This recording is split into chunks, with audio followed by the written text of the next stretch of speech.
आज खऱ्या अर्थानं स्वाभिमानी शेतकरी संघटनेच्या वतीने पैठण तालुक्यातील शेतकऱ्यांचे ऊसाचे बिल ऊस जाऊन 7 महिने झाले. ऊस कारखाना बंद होऊन सुद्धा चौथा महिना चालू, तिसरा महिना चालू झालेला आहे. परंतु कारखानदारांनी अजून शेतकऱ्याचे बिल अदा केलेले नाहीत. खऱ्या अर्थानं ऊसकेन कायदा काय सांगतो, शेतकऱ्यांचा ऊस गेल्यापासून त्यांनी 15 दिवसाच्या आत त्या शेतकऱ्यांच्या खात्यात ते पैसे वर्ग झाले पाहिजे. परंतु ते पैसे वर्ग करत असताना त्याला 15% व्याज, लेट पेमेंट 15% व्याज दर देऊन त्या शेतकऱ्यांच्या खात्यात वर्ग केले पाहिजे. परंतु कारखानदारांनी आतापर्यंत केलं नाही. साखर प्रशासनाने त्यांच्यावर कारवाई केली नाही. आमचं एकच मागणं आहे, 7 महिने झाले शेतकऱ्याच्या कष्टाचे पैसे तुम्ही घेऊन बसलात. त्या शेतकऱ्यांना जोपर्यंत पैसे मिळत नाही तोपर्यंत स्वाभिमानी शेतकरी संघटना मागे हटत नाही. जोपर्यंत शेतकऱ्यांना न्याय मिळत नाही तोपर्यंत स्वाभिमानी शेतकरी संघटना याच तीव्र भूमिकेत राहील आणि शेतकऱ्यांना न्याय दिल्याशिवाय इथून मागे हटणार नाही. अधिकारी का टाळमटोल करत आहे? अधिकारी स्वतःच आर्थिक देवाणघेवाण करून आर्थिक हितापोटी कारखानदारांची पाठराखण करतायत. आमचं त्यांच्यावर ऑब्जेक्शन आहे. खऱ्या अर्थानं जर त्यांनी कायदा वापरला असता तर शेतकऱ्याची ही वेळ आली नसती आणि महाराष्ट्र सरकार आणि महाराष्ट्र सरकारमधील नेत्यांची ही नपुंसकता आहे. शेतकऱ्यांना स्वतःसाठी आंदोलन करावं लागतंय, शेतकऱ्यांच्या स्वतःच्या कामासाठी लढावं लागतंय, शेतकऱ्यांना स्वतःसाठी उपोषण करावं लागतंय. हे शेतकऱ्यांची शोकांतिक आहे. नाही, स्थानिकचे आमदार खासदार तर ते शेतकऱ्याकडे बघायलाच तयार नाही. त्यांचं फक्त काम एकच, इलेक्शन झालं, इलेक्शन आलं की शेतकरी राजा आणि इलेक्शन झालं की शेतकऱ्याचा बाजा वाजायचं, हे नेत्यांचं काम आतापर्यंत झालेलं आहे. आजपर्यंत पाहिलंय तुम्ही, इतर प्रश्न असतील, शेतकऱ्याचा कुठलाही प्रश्न असो, फक्त संघटना ही शेतकऱ्यासाठी लढते आणि शेतकऱ्यांना न्याय देते. तुम्हाला का वारंवार आंदोलन करावं लागतं? खऱ्या अर्थानं जे प्रशासन शेतकऱ्यांसाठी नेमलंय ते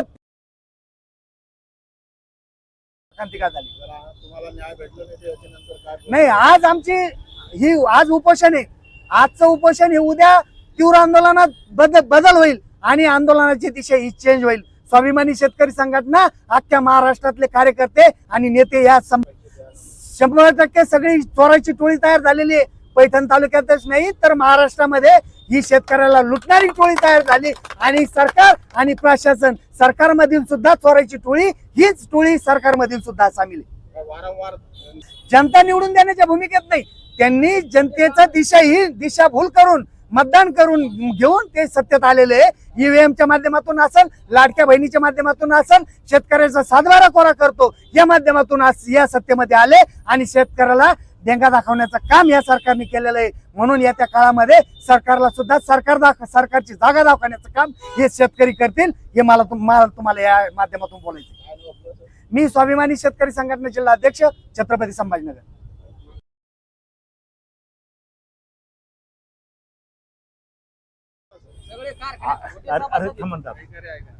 या शेतकऱ्याचा 7 महिन्यापासून ऊसाचे पैसे दिले नाही. उलट हे सरकारच शेतकऱ्याच्या विरोधात आहे. ही कारखान्यावर जप्ती आणली पण ती जप्तीची अंमलबजावणी कलेक्टरने केली नाही. आमदार खासदार काय करते, सरकार काय करतं? उलट ह्याच खासदारांना हा कारखाना 18 वर्षासाठी लिहून दिला होता, ह्याच भुमरेनं लिहून दिला होता आणि आता ह्या भुमरेचा त्याचाही कारखाना 100 कोटी रुपयाला तोट येते आणि हा कारखाना सुद्धा वाट लावायचं काम त्यांनी केलेलं आहे. म्हणून या शेतकऱ्याचे आज 7-8 महिने झाले पैसे नाही, जानेवारी फेब्रुवारीचे पैसे नाही. आणि हे काय करतं, मग सरकार करतं काय? आज शेतकरी संघटनेच्या मार्फत आज 4th-5व आंदोलन आहे. काय तर हक्काचे पैसे, उलट तर 15 दिवसात पैसे द्यायला पाहिजे होते. म्हणून या सरकारचा निषेध, या कारखानदार हा जो सध्याचा कारखानदार आहे हा पैसे कमायला आलेला आहे आणि हे सरकार करतं काय किंवा हे आमदार खासदार करतात काय? म्हणून माझ्या दादांनो, शेतकऱ्याचा एकजुटीनं आम्ही शेतकरी संघटनेमागे आम्ही पाठीमागे शेतकरी म्हणून राहणार आहे. राष्ट्रवादी काँग्रेस पक्ष सुद्धा आम्ही यांच्या पाठीमागे खंबीरपणे उभं राहणार. आम्ही शरद पवार गटाचे राष्ट्रवादी आहे, आम्ही सत्तेत नाहीये. काय सांगणार जे सत्तेत आहे ते आमदारांना आणि मंत्र्यांना? अहो, त्यांचे सुद्धा दरवाजे बंद करणार आहे आम्ही आता. यांना उलट यांचंच काम आहे, यांचं कर्तव्य आहे की शेतकऱ्याचे पैसे दिले नाही दिले, मग करते काय? संचालक मंडळ काय करत? संचालक मंडळ ते सगळे एकत्र झाले ना. हे सगळे संचालक मंडळ या नालायक सरकारमुळेच ते सत्तेवर आलेले आहे. सगळे सभासद बाहेरचे गेले ते. नाही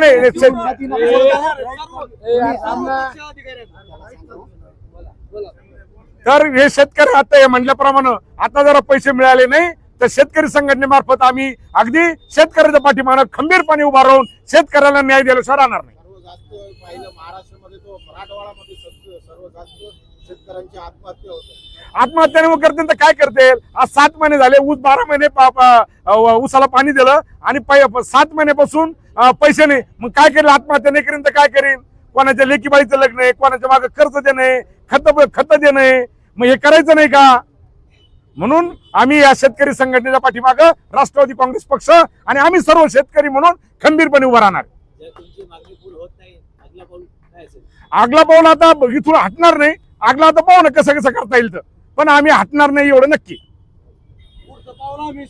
शेतकरी सगळे उपोषण करणारे यांच्याकरता नाही भेटलं घ्या. तर सर्व आम्ही शेतकरी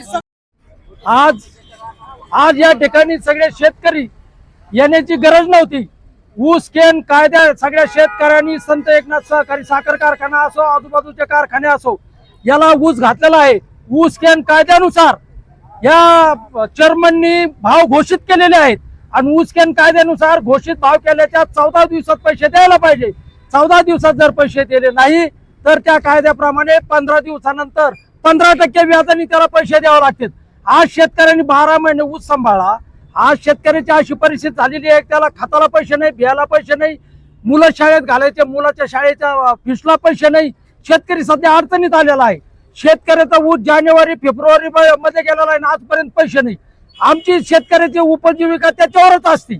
उपजीविकेचं साधन तेच आहे आणि त्या एवढं उपजीविकेचं साधन असताना आम्ही एवढं 12 महिने ऊस पिकवला, कष्ट केले, घाम गाळला आणि ते ऊस यांना दिला आणि यांनी 15 दिवसात आम्हाला पैसे द्यायच्या ऐवजी आजपर्यंत पैसे दिलेले नाही. त्यामुळे या शेतकऱ्याला नाविलाज या ठिकाणी यावं लागतं. याचं कारण पैसे का दिले नाही याचं कारण कलेक्टर सुद्धा आहे. जेव्हा साखर आयुक्त पुणे यांनी RRC करायचं ठरवलं, ज्या दिवशी RRC करायचं पत्र निघालं ते कलेक्टरला आलं. कलेक्टरचं काम होतं तहसीलदारला यांना करून ते पंचनामा करायचा आणि ते काय आहे ते जप्त करायचं. कलेक्टरनी तसं न करता ज्या दिवशी पत्र निघालं त्या दिवशी साखर कारखान्यावर 50 ट्रक आल्या आणि 50 ट्रकनी सगळी साखर फरार झाली आणि या ऑडिटरनी त्याला खोटा रिपोर्ट दिला का साखर त्या ठिकाणी आहे. म्हणून आजच्या मागच्या आठवड्यात सगळे शेतकरी तहसीलला गेले, तहसीलचं कुलूप बंद केलं. त्यावेळेस आता पंचनामा केला, तिथं 1 चमच्याभर सुद्धा साखर नाही. मग हे प्रशासन करतं काय. अरे सगळेच प्रशासन, सगळेच शासन प्रशासन सगळे शेतकऱ्याच मुळे. शेतकऱ्यांनी काय करायला पाहिजे. आज शेतकरी या ठिकाणी बसले, शांततेत आले, त्यांचा हक्काचा प्रश्न मांडायला आले. काय गरज एवढं पोलीस ताफ्याची सांगा. अरे आम्ही आमच्या हक्काचा पैसा आलो, तुम्ही मागे कॅमेरा फिरा किती आलेले आहे इथं. अहो आमचा हक्काचा पैसा आहे, आम्ही ते घाम गाळला त्याचा पैसा आहे, आम्ही ते पैसा न्याय. बरं तेच चूक करतात त्यांना धरून आणा ना. जे चूक करतं ज्या कायद्याप्रमाणे पैसा द्यायला पाहिजे त्यांना धरा, तुम्ही त्यांना आतमध्ये टाका ना आणि त्यांना सोडून द्या. कशासाठी आले आम्ही चोर आहे का. अरे जे चोर आहे त्यांना पकडा. हे पहा तुम्ही कॅमेरे फिरवा. काय चुकलं बा आमचं. पुढे पहा किती येते, खाली उतरून कॅमेरे दाखवा. काय चुकलं आमचं शेतकऱ्याचं. आम्ही इथं हक्काचा पैसा मागायला आलो. कशासाठी दडपशाही, कशासाठी दडपशाही. तर या आम्हाला जोपर्यंत शेतकरी आम्ही शांतता मार्गाने लढा चालू आहे, जोपर्यंत आम्हाला पैसे मिळत नाही तोपर्यंत आम्ही इथून हटणार नाही हे निश्चित.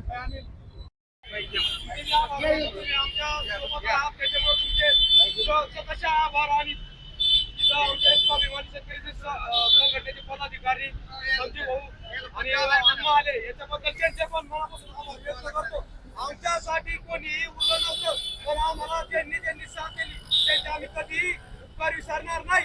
जोपर्यंत आमच्या शेतकऱ्याला सगळे पेमेंट भेटत नाही, total A to Z payment भेटत नाही तोपर्यंत आम्ही इथून जात नाही. हे आमचं शेवटची बाईट आणि लास्ट बाईट. आम्ही हटत नाही इथून. स्वाभिमानी शेतकरी संघटनेचा पोलिसने जर तुम्हाला अटक केली तर आमच्या पाणी भरलेल्या ऊसाचा जर आम्हाला मोबदला भेटत असेल तर आम्ही खुशी आत्महत्या सुद्धा करू. या झाडाला रस्सी बांधू तुमच्या समोर. 7 महिने झाले पैसे